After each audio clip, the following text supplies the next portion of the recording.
So once again, here I am, and we are going to look at something different. And this time we're going to look at the maximum and the minimum functions in Microsoft Excel. The minimum and the maximum, these are functions which help to find the maximum numbers and minimum numbers in the pool of values. So to start with, of course, I have sample values here. These are marks scored in mathematics, and then these are marks scored in biology. So we are going to use these values here to see how we can get the maximum value within the range, and then the minimum value within a given range. So we're going to start with the maximum, and we're going to take a case study of mathematics subject here. So I'll select one of the cell here, and then I'll type equal sign to start a calculation.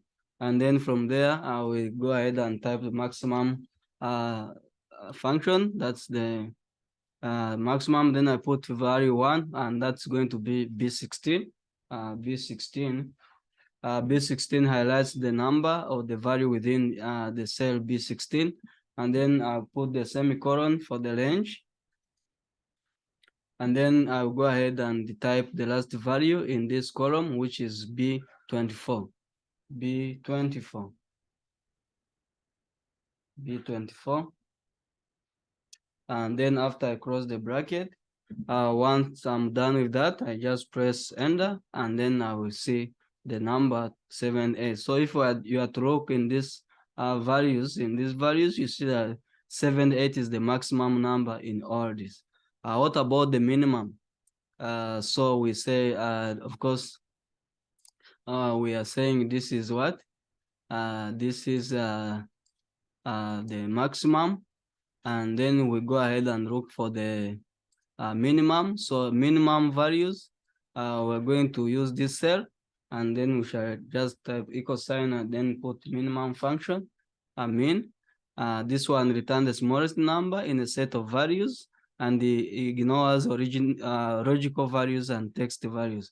So here I will go ahead and put the first value, which is B16, B16, and then I go up to B24.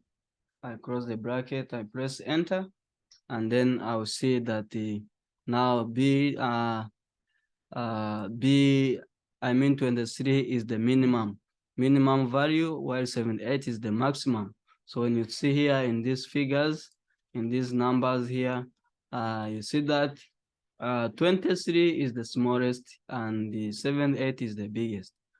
So let's, I think, let's stop here. You've seen how to get the minimum and the maximum. You can still do with biology. I've just done with mathematics.